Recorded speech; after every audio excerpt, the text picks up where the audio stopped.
Spoiler warning, in case it wasn't obvious already. So here's my first installment of Spoiler Corner. For today, it's Avengers Age of Ultron. So, let's begin. Age of Ultron spoilers, what off to start with? Oh, okay, first thing that threw me off, Hawkeye has a family. That surprised me a lot, actually. I wasn't really expecting it at all. Like, I knew there was going to be a farm, and that's what the Avengers were going to be hiding out for a little bit, but Hawkeye having a family?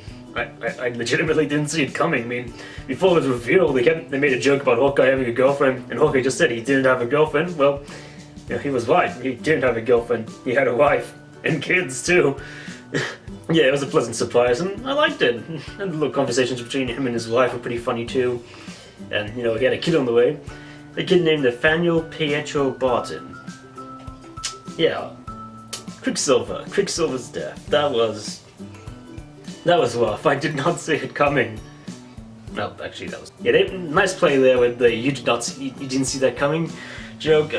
Damn it, Joss. But yeah, it was good. It was alright. I still doubt he's not dead because they didn't show a funeral or even reference him afterwards during the whole little epilogue. So he might come back. I don't know, man. Hawkeye naming his kid after him was a nice touch. That sort of confirms that he's pretty much dead, but still, I don't know. I wasn't expecting it. Just killing off one of the new characters, and then the Scarlet Witch, who was pretty good, pretty great. Yeah, she pretty much pulled it out of the park and all that stuff, and the way she pulled out Ultron's heart when she was facing off against him was pretty badass and heartbreaking. I'm not apologizing for that pun. And what's there? Oh, Vision. Where do I begin with Vision? First off, brilliantly done on all accounts. Just great character, just greatly done character, great perspective. I love the way he just picked up Force Hammer like it was nothing, and ended up proving to the Avengers that he was trustworthy. Like, that was a clever touch. It made sense, because he was literally just born moments ago, and he's kind of just innocent in a way. Still knowledgeable, and yeah, that's pretty clever. And another thing about Vision, the mind gem on his head. Okay, I wasn't entirely up with the Loki's Scepter having an Infinity Gem in it because I just didn't think that Thanos would be that stupid to do it, but after watching Age of Ultron, it sort of makes sense because I'm not entirely sure what the plan is or if they're going to explain it in Civil War or Infinity War, but I think the idea was that Thanos had given the Infinity Gem in Loki's Scepter to make sure that, like, yeah, because it was the Mind Gem and he was using it to control people at the time. And then afterwards, it would just end up being used in the wrong hands, and Thanos was expecting it to cause some chaos. And yeah, now Vision's fate has been kind of set in stone for Infinity War, because obviously Thanos is going to have to face off against him to get the Mind Gem for the Infinity Gauntlet. And yeah, it's going to be an interesting scene to see. Speaking of other things, Loki's Scepter, and Ultron's origin in it, because I wasn't expecting Ultron's origin to actually come from the Scepter itself, because the AI program that Tony used to imprint on it came from the Scepter, and that kind of threw me off, because I didn't know what to think of that. But thinking back on it, now I just wonder, because now it's connected to the Infinity Stone, so what if the AI program that Tony used from the Scepter to create Ultron was some sort of AI program to keep the Infinity Stone protected, to make sure that it wasn't captured or anything? And if that's not the case, then did Thanos put an AI program in there, into the Scepter and expect it to get misused? Was this part of his massive big plan? It's questions like these that keep me going. I just like the universe going on here and how much they have planned, and it's absolutely fascinating. Oh, speaking of setups for next future Marvel films, Andy Serkis as Ulysses Klaue, or just Klaue. Yeah, I'm pretty excited for Black Panther, if you couldn't tell.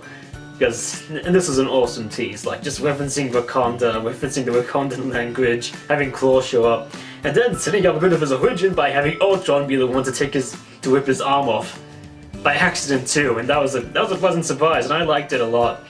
And you know, the references to Vibranium, and I'm really interested to see how they play off Black Panther, because we're going to see him in Civil War first, then we're going to get his full origin movie, and then I'm just wondering, what's Klaue going to do? How exactly is he going to play into all of this?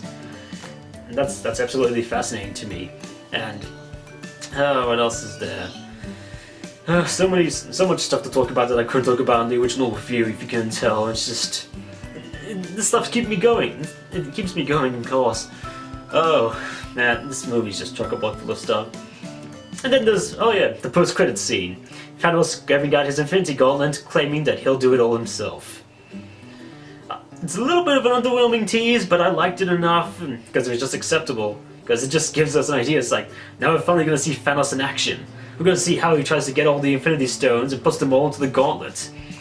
And then there's the fact that Kevin Feige announced that the Infinity Gauntlet that we saw back in the first Thor movie in Odin's throne room isn't the same one that Thanos picked up, and they kind of put a dent in my theory that Thanos broke into Asgard with the help of Loki, because at the end of the Dark World, Loki dressed up as Odin and was now pulling over Asgard. And I thought that he would have used that as an opportunity to get Thanos on his good side by bringing him into the throne room of Odin and getting him the Infinity Gauntlet. But now we just have a confirmation that there's two gauntlets in existence. And that puts a dent in some things, but in a very interesting way. What, does Thanos decide to invade Asgard and steal the other gauntlet? Is it some way of him having double the power, even though there's only one set of Infinity Stones for one gauntlet? And yeah, I think that's an interesting idea going on there. And other than anything else on the spoiler material, oh yeah, there's full subplot about just finding out about the Infinity Stones and all that, and that didn't really contribute much because it just got cut down a lot, but it was nice, and I liked where it was going. And I like the small little reference to Guardians of the Galaxy and the other Infinity Gems when we see a little vision of the gauntlet and the gems on it. So yeah, that was a nice touch. And I think that's pretty much it. There's not much else I can discuss. Hydra was not that much of a threat, and there wasn't really anything else I could really think of to discuss. So yeah, that's it for this first episode of Spoiler Corner. Probably in future installments I might try and be a bit more in depth, but as far as I can tell, this is the best I could come up with on the spot, just discussing all of this. And who knows, maybe there'll be more videos about speculation on the future of the Marvel Cinematic Universe and where everything is going. I mean, just recently they put up the cast for Civil War and they just started filming that, and I'm really interested to see where they go with it. Then of course we've got Black Panther and Captain Marvel and the Inhumans and Agents of S.H.I.E.L.D. and Agent Carter coming back, and it's going to be a long ride full of plenty of surprises on the way, and that's what keeps me excited. Then, there's the DC Cinematic Universe, which is just as exciting, and yeah, I'm pumped. I'm really pumped. I love superheroes. I mean, hell, I got a full-on Marvel belt right here, just like little comic book things. I mean, isn't that cool? The camera can just focus for a little bit. No? Whatever. You can tell what it is. So yeah, this has been a good episode of Spoiler Talk. I'm JR, and thank you for listening and watching. And there'll be plenty more of this and reviews coming up soon, so yeah. And make sure to watch my Age of Ultron review that I released with this, because, that has all the main info and my opinions too. They're attacking right now? Alright, I'll be right there.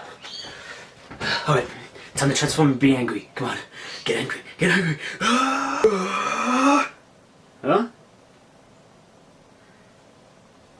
What the hell?